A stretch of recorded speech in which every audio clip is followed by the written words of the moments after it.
The law is the glue that binds society together.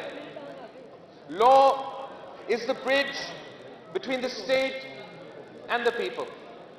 Without the law, no progress is possible. No civilized society is possible. No democracy is possible. My party and I have a special relationship with the law. When the Pakistan People's Party was formed in this very city of Lahore, a leading newspaper, Dawn, reported, and I quote, "A group of briefless lawyers have formed a party." 55 years later, the party formed by lawyers still fight for the rule of law, for the constitutional supremacy, and for the people of Pakistan. Pakistan was formed by a lawyer, Quaid-e-Azam, Muhammad Ali Jinnah, and Pakistan was made a constitutional, democratic, Islamic republic. We were given a constitution, we were given democracy, one man, one vote, to that too by a lawyer, Quaid-e-Awam, Shaheed Zulfikar Ali Bhutto.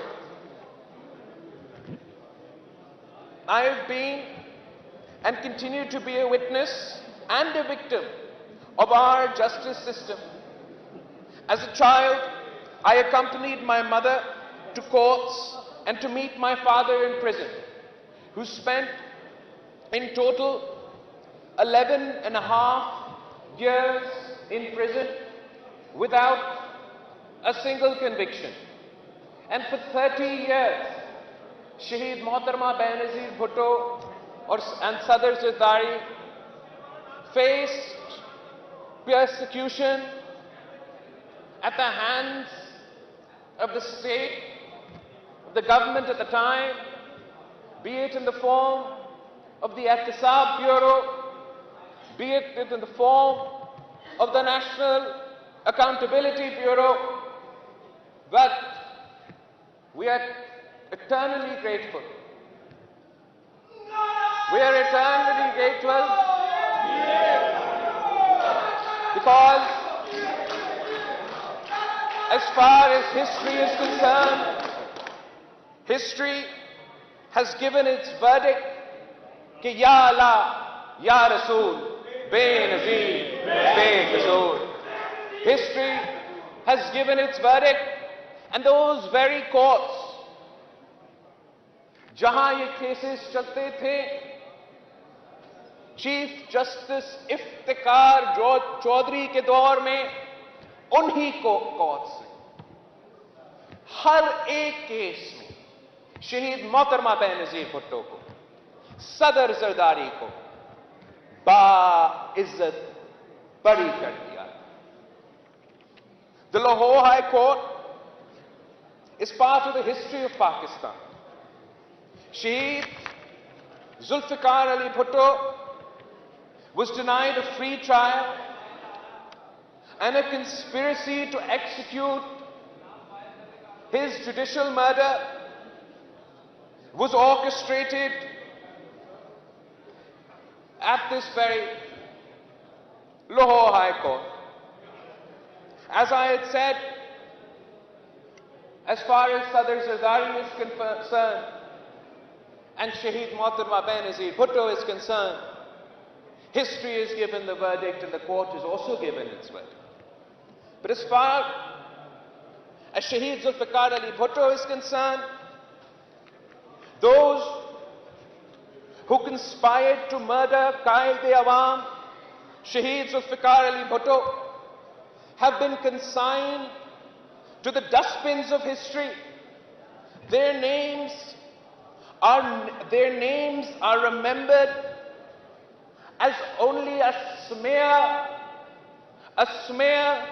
on the face of our Constitution, on the face of our Republic, on the face of their institutions. And Qaid-e-Awam Shaheed Zulfikar Ali Bhutto lives to this day in the hearts of the people. The verdict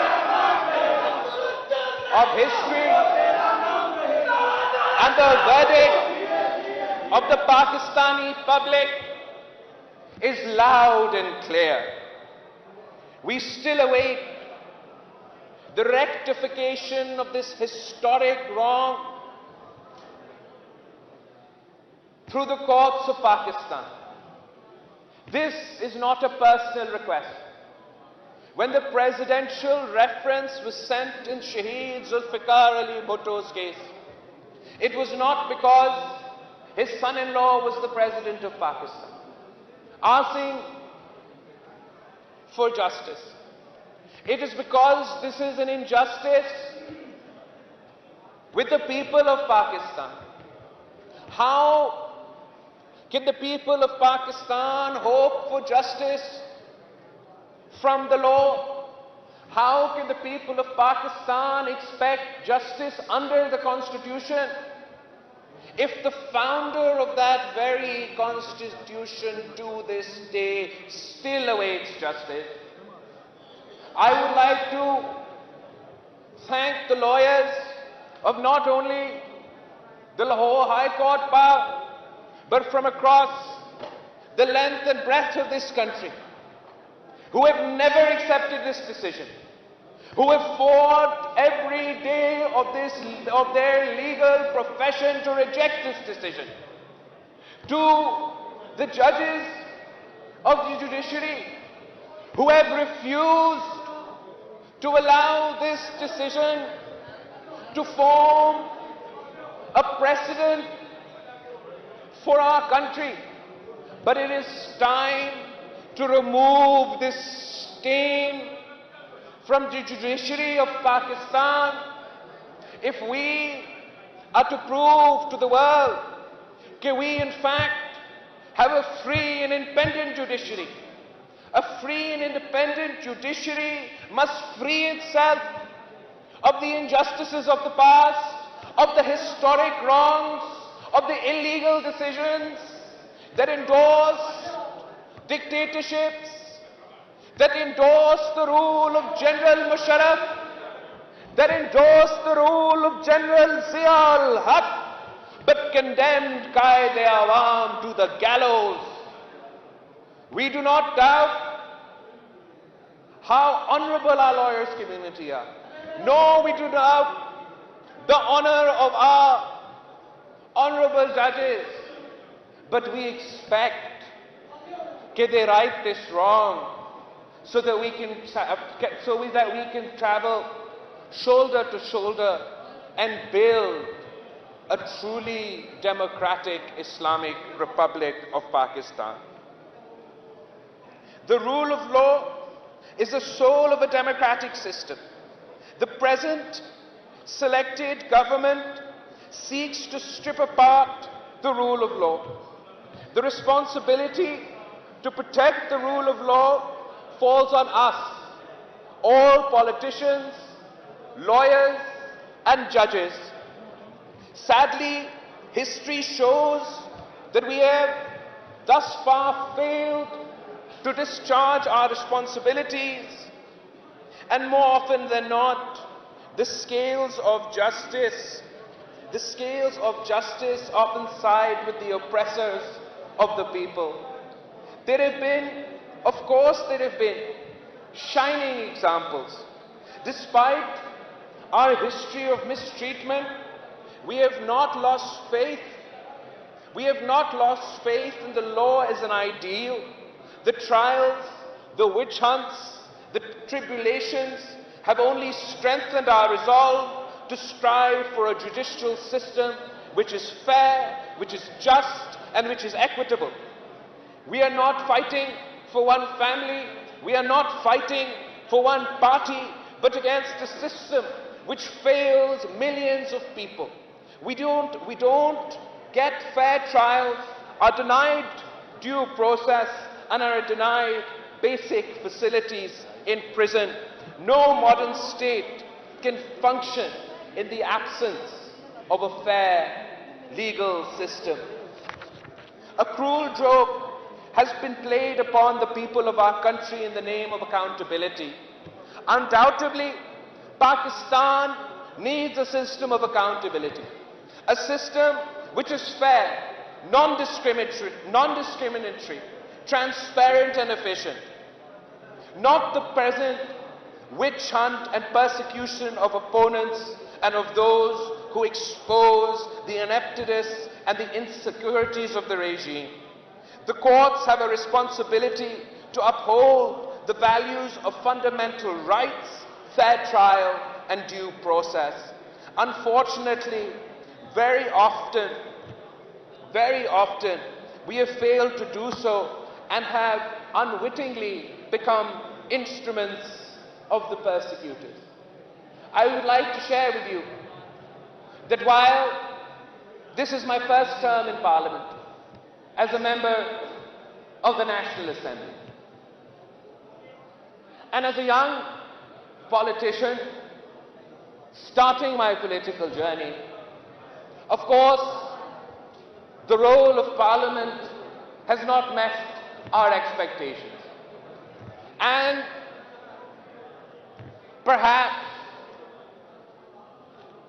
we have become a member of one of the worst performing parliaments in the history of Pakistan.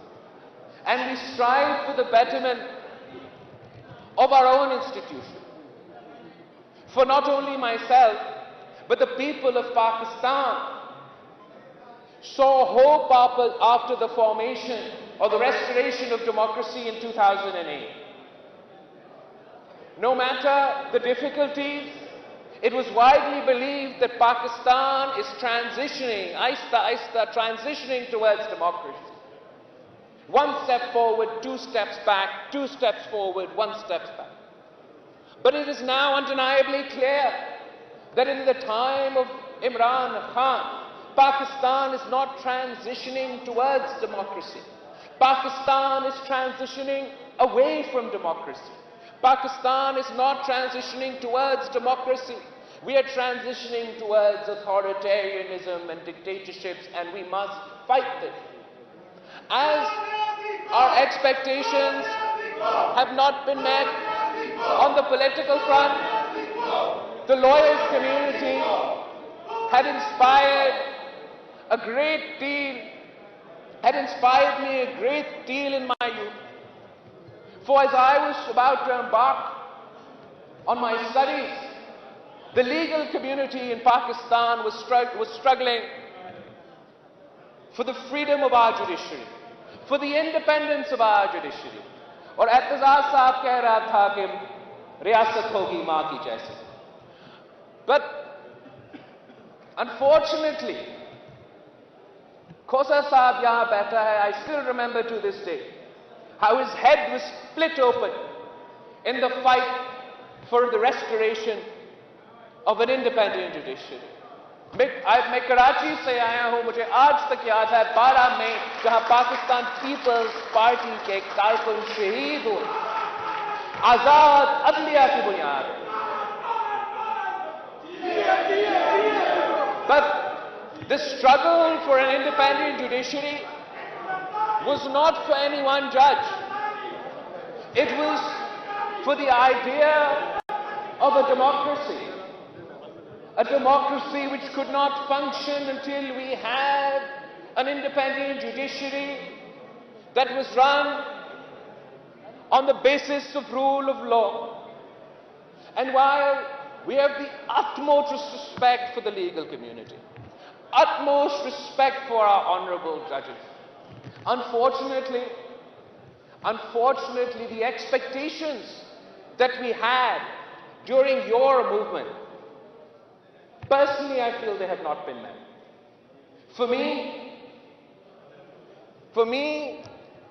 the Chief Justice of Pakistan should be deciding constitutional issues, not samosa ki कीमत, चीनी की कीमत. For me, the judiciary of Pakistan is a place for the battle of legal ideas, for jurisprudence, for constitutionalism, for the fundamentals of human rights and human dignity. It is not a place for us to decide where or where not to build a dam. The higher judiciary is the place where the weakest and the meekest of the meek turn for protection. It is the one source of shelter for the poorest of the poor. And it is indeed absolutely an affront to this principle that we had to watch, unable to speak, unable to act, when instead of deciding the fundamentals of the legal framework, instead of confronting a full-blown assault on democracy that has resulted in this selected regime, some judges took it upon themselves to busy themselves, to busy the courts, to busy the legal community on deciding which buildings should be broken, which buildings should not be broken. We appeal to the honorable bar. We appeal to the members of the legal community. We appeal to the honorable judges whose intelligence, dignity, and honor are beyond question, that the fate of the judiciary of Pakistan, the fate of democracy is in your hands.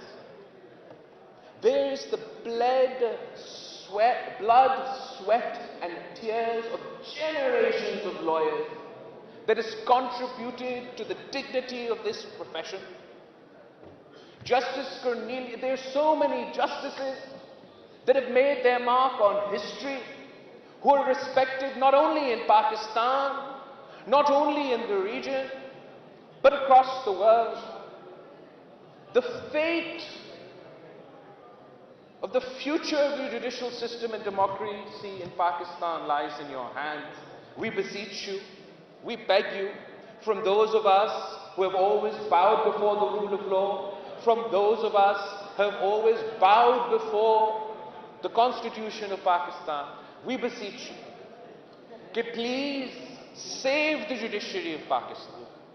Save the legal community of Pakistan. We have a choice. We're at a fork in the road.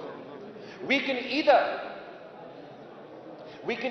set an example when on one side of our borders we have an extremist regime, on the other side of our borders we have another extremist regime.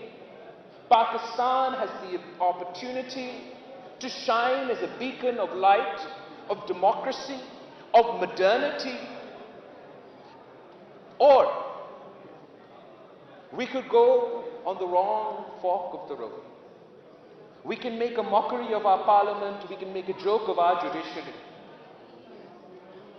We choose to make the right choices. We founded this country, we founded a democratic, federal, pluralistic society. The lawyers of Pakistan have made every single dictator shake. वो डरते हैं आपके black coat से.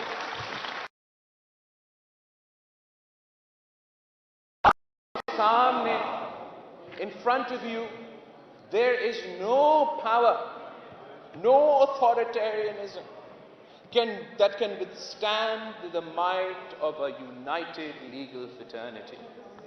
And this is why I choose to conclude by summing up what the Pakistan People's Party has decided: to challenge this regime of today, and to call upon the legal community who once stood shoulder to shoulder with Qaid-e-Awam Shaheed Zulfikar Ali Bhutto, who once stood shoulder to shoulder with Shaheed Mohtarama Benazir Bhutto, to once again stand with the party founded by those briefless lawyers to save our constitution and to save democracy.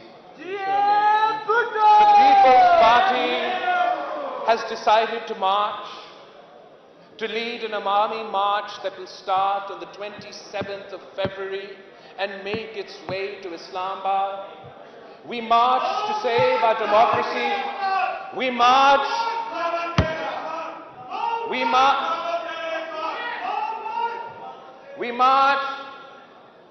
to save our democracy, to save our constitution, to save our economy, and to save our country. We march because it is our democratic right to protest, and we are a democratic people. We do not believe in ransacking the courts. We do not believe in ransacking Parliament. We do not believe in attacking PTV. We do believe in democratic solutions. We will run a campaign against the selected government. We will run a campaign that the people of Pakistan have lost faith in this Prime Minister. We will run a campaign calling on each and every parliamentarian to join us in bringing a no-confidence motion to democratically challenge this incompetent government. We will show the people of Pakistan कि इस वक्त जब वो मुश्किल में हैं, जब मुआशी बहरान है, जब इंसानी हकूक पे हमले हो रहे हैं, जब जमहूरियत का जनाजा निकाला गया है, तो कौन सा पार्लियामेंटेरियन, कौन सा नेशनल असेंबली का उम्मीदवार अवाम के साथ खड़ा है और कौन सिलेक्टेड के साथ खड़ा है. We pray inshallah ta'ala, God willing, we will succeed. We must succeed to save Pakistan. Pakistan Zindabad.